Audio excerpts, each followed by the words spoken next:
starring Tom Conway as Inspector Mark Saber of the Homicide Squad in the case of the hanging husband.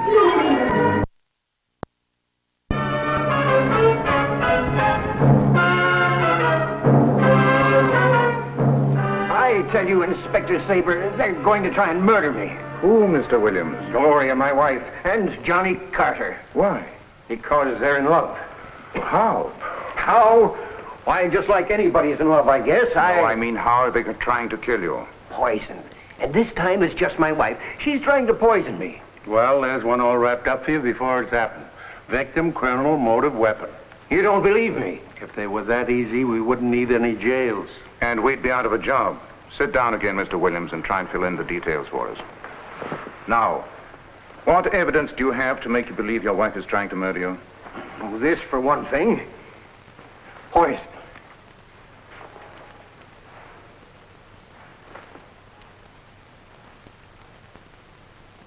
What makes you think this is poison? No, I had it analyzed.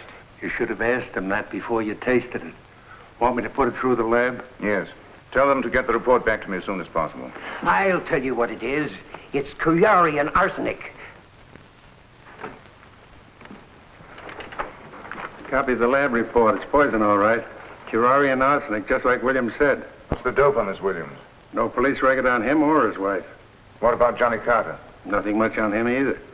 He works in a hardware store close to the Williams home. Inspector Saber. This is Pete Barton.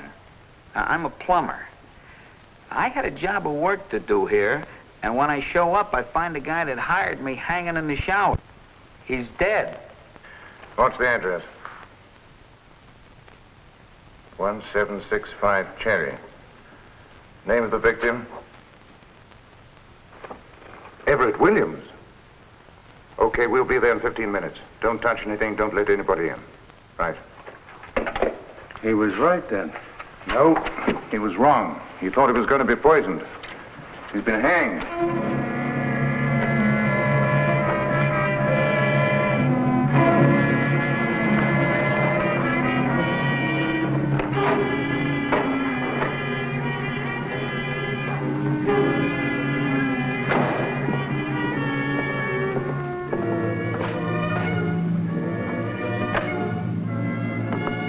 Pete Barton? That's right. Okay, let's have a look. This way, Inspector, out on the back porch.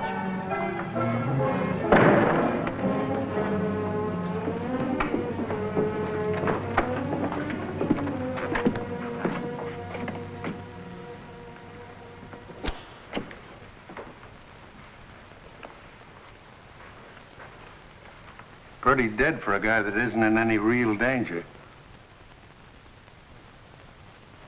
What's that heater doing on in here? Or maybe I can explain that. You see, the shower was just painted. That's what held me up getting the pipes put in. Maybe the heater was turned on to help dry the paint. Did you get the pipes hooked up? No. When I come in to start working, right away I see him hanging there.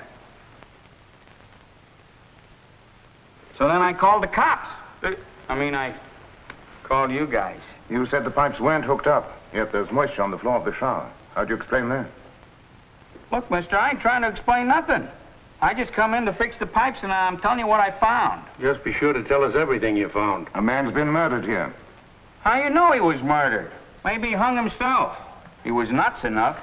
Take another look. To hang himself, he'd have to have something to jump off. It's an exceptionally high ceiling. Yeah, whoever fastened that rope to the joist would need something to stand on. I don't know anything about that. There wasn't nothing else in there when I got here. You said a moment ago that he was nuts. Did you dislike him? Well, he gave me a lot of trouble in the work I contracted for. Oh. Okay, we better call the boys. You come with us.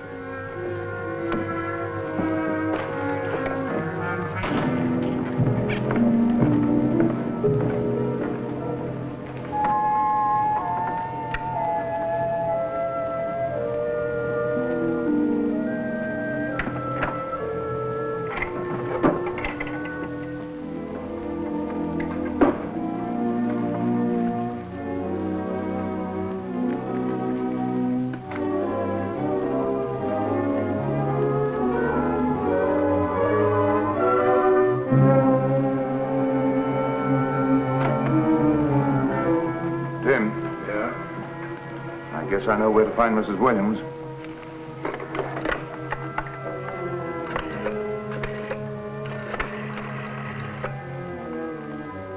I want to talk to Mrs. Ethel Quimby, 448 Harper Street, San Diego. Yeah. Hello, Mrs. Quimby. I'd like to talk to Mrs. Gloria Williams. Well, she's not there. When did she leave? She hasn't been there. Oh, do you know her? She's your daughter, huh? When did you last see her? I see. Okay, thanks. Bye. Well, Tim, I guess we haven't found Mrs. Williams after all. Mrs. Quimby is the mother. Yeah, but she hasn't seen her for a couple of weeks. What now? Better put out in all points and pick her up. Won't need you anymore, Barton. Thank you, Inspector. If you have any trouble with your pipes, you can catch me here. Thanks. Maggie could use that.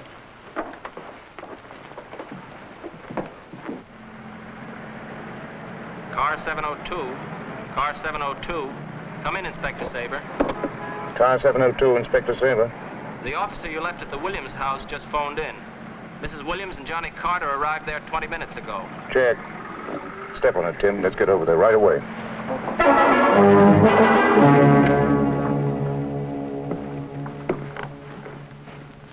Thanks.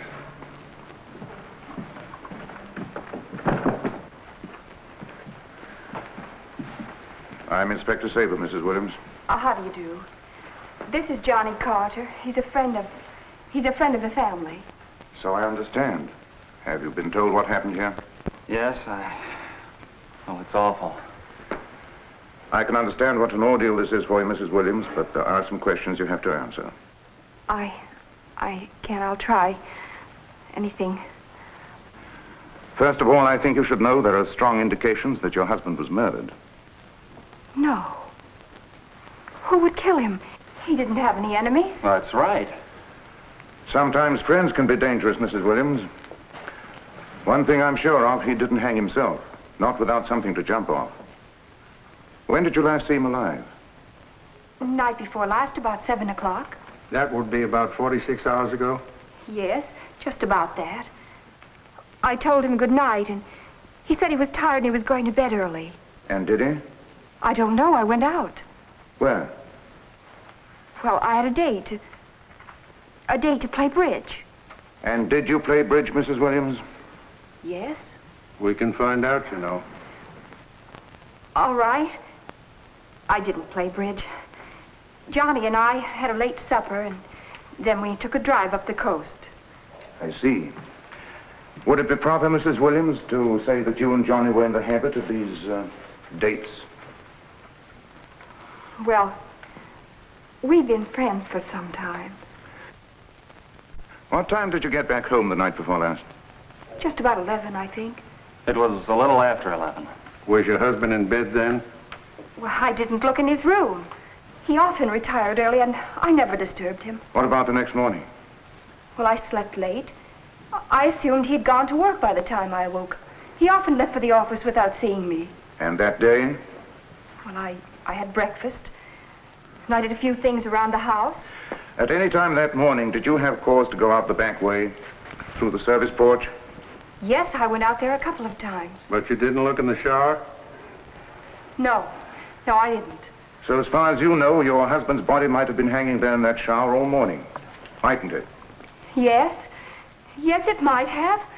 I don't know. I didn't look. I didn't think. Call the coroner. Let's get a cause and time of death. Cause of death? Well, you said yourself that he died from hanging. I saw Everett Williams' body hanging there in the shower, but I'm not at all sure he wasn't dead before he was hanged there. If you're insinuating that In my business, you do not insinuate, Mrs. Williams. You deal in facts. I have some facts, but I need some more. I have nothing to hide. Then suppose you tell me where you've been for the past day and a half. Why, I was visiting in Riverside. I have a sister there. A sister in Riverside, hmm? Then why did you tell your husband you were visiting your mother in San Diego? I didn't. I told him I was visiting my sister in Riverside. I see. Then perhaps you can explain this. It says to forward it to your mother's address in San Diego. But he knew I said my sister's. Is this your husband's handwriting? Yes. I think it is, but I told him my sister. And you say that you've been visiting your sister in Riverside for the past day and a half. Is that right? Well, part of the time. I did a little shopping and... I see. Your husband thought you were at your mother's, and you say you were at your sister's in Riverside. And only part of the time. Well, Mrs. Williams, perhaps we'd better find out what your sister has to say about that. Thanks.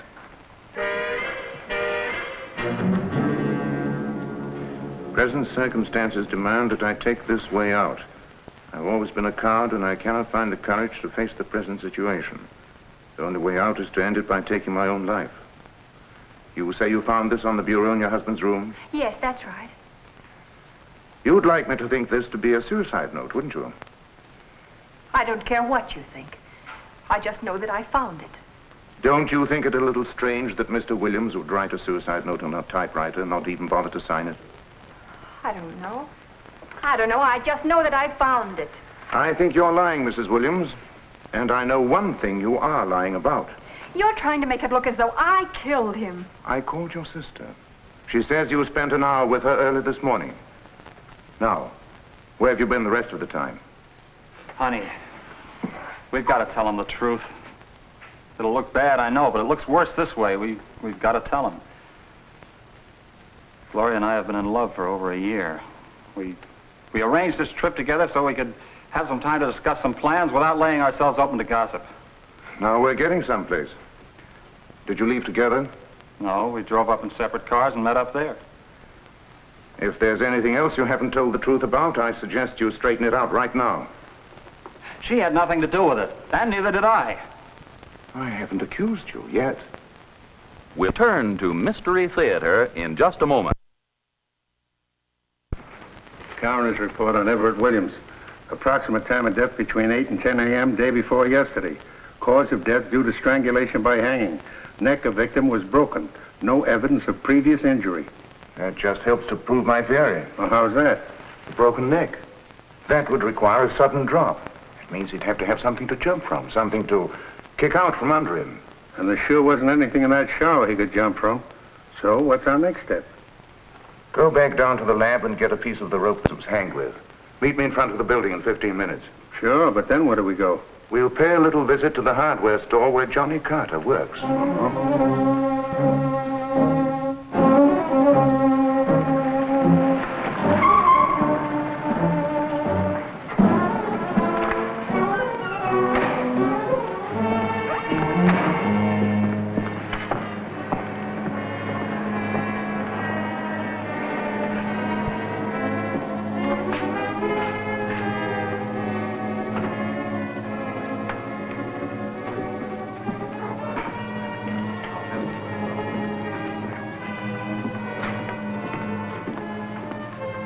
May I help you, sir?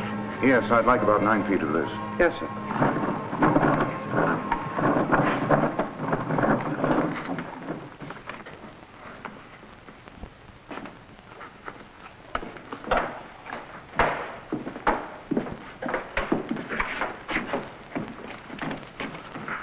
Anything else? No, thanks. That'll be 45 cents, Mr. Tax. Oh, I don't seem to have any change. You pay for it, Tim. Sure, of course. I'd like a receipt on that. Oh, sure. We make a receipt on all sales. One for the customer, one for our records.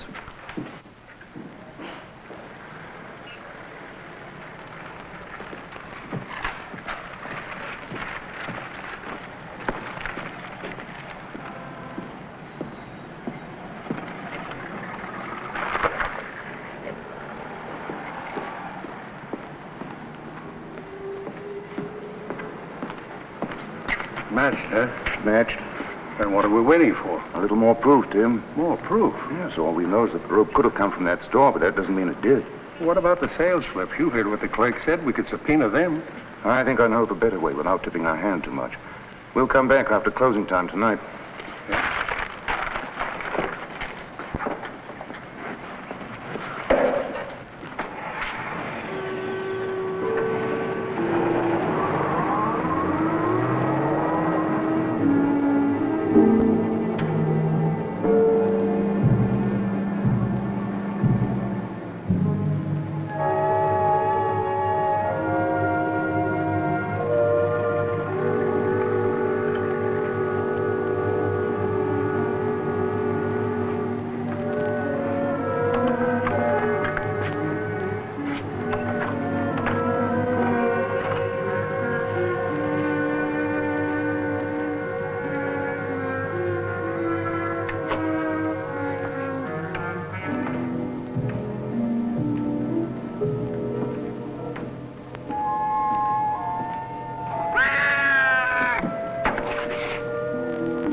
Mrs. Gloria Williams, 1765 Cherry Street. 50 feet cotton rope, number 0076, $2.10.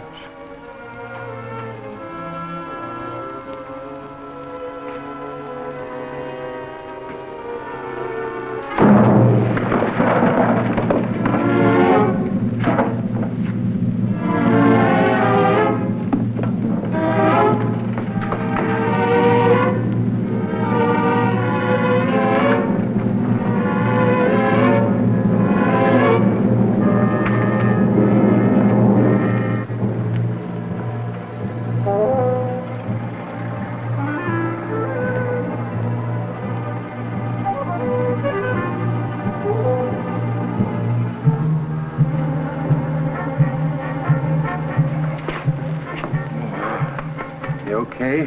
How do you feel? Headache. Lead poisoning. Let me have a look. Ouch! Boy, what a lump. Probably a pipe. Who did it? Didn't see. Have Johnny Carter and Gloria Williams picked up.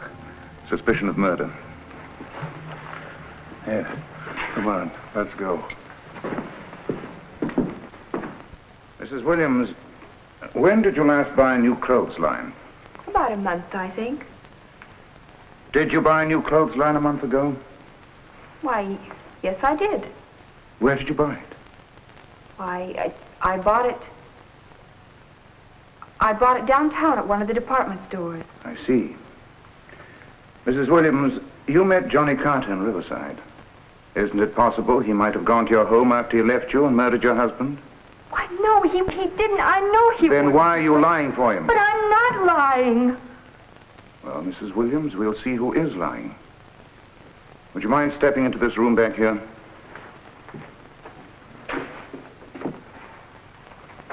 I'll call you when I want you back.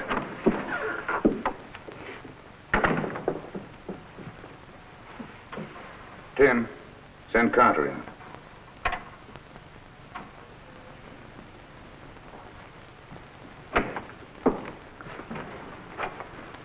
Carter, did you sell Mrs. Williams a new clothesline recently? No. She says she bought one recently. Did she? Step over here, will you?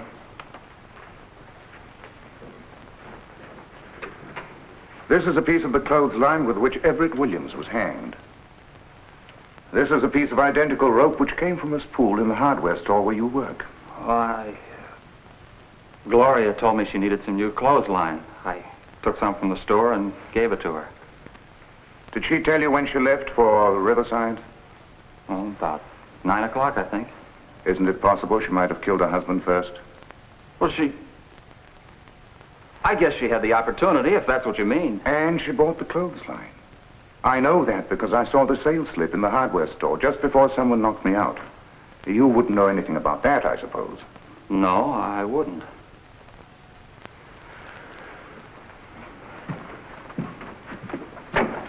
All right, Mrs. Williams.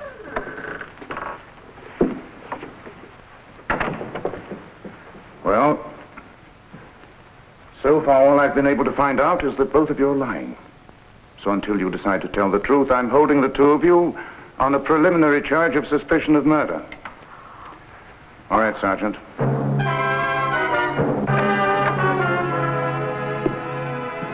Mind telling me what else you expect to find here? I don't expect to find anything. I'm just hoping I will.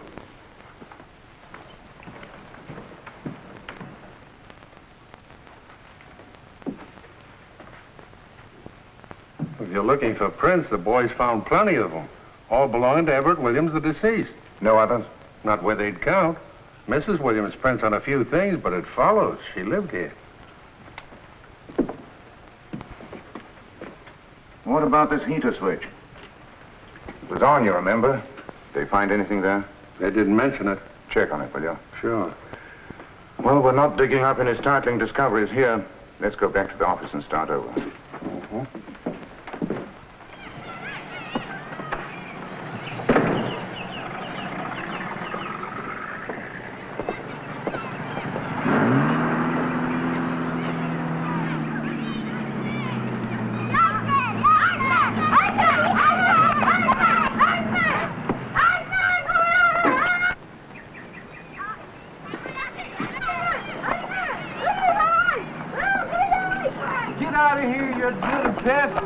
Get away from my truck, and don't never let me catch you coming around here begging no more ice again. Get out of here, you dirty little thieves.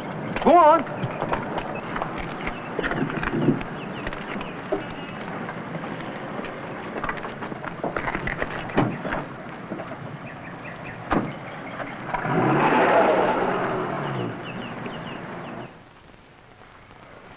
Unless we can prove that one of them was there at the time of death, we'll have to let them go. I'll bet my last dollar they did it. If only we could find what he jumped from. I sure don't know. If Williams committed suicide, then it must have been something that he could remove himself. If somebody else removed it for him, then it wasn't suicide. If he did commit suicide, why the shower? Why the... Hey, wait a minute, that Iceman next door. Now, don't tell me the Iceman killed him. Obviously, he'd been in the habit of giving those kids ice. He must have been friendly with them. Then this afternoon, he was sore at them, called them thieves. I want to talk to that Iceman. Then we'd better have another look at the Williams place.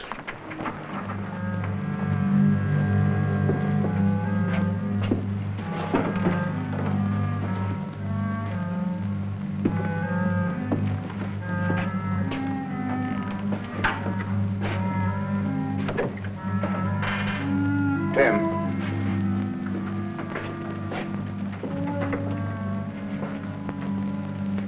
With that little picture, I think we can wrap up the case of Mrs. Williams' hanging husband tonight. Well, let's go. Mrs. Williams, and you, Mr. Carter. First of all, let me put you at ease by telling you that you're no longer under suspicion of the murder of Everett Williams. Oh, We know now that he committed suicide. It was how that had us baffled. Well, I thought you knew. He hanged himself. Yes, he did.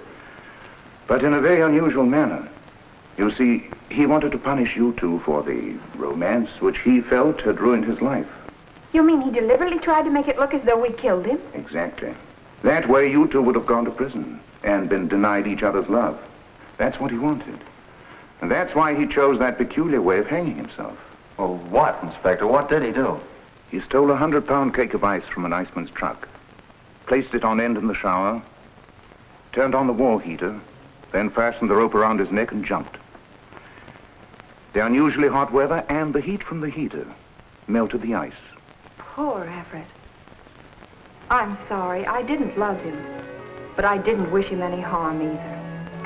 I asked him for a divorce several times, but he only became mean and hateful and made my life miserable.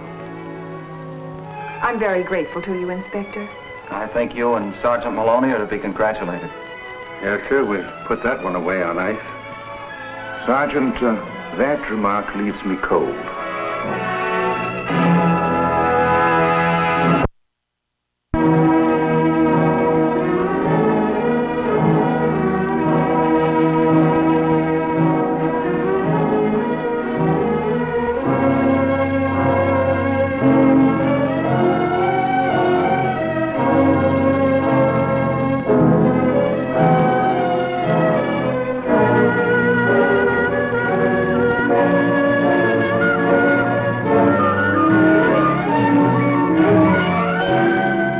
Join us again next week for another exciting adventure with Inspector Mark Saber of the Homicide Squad.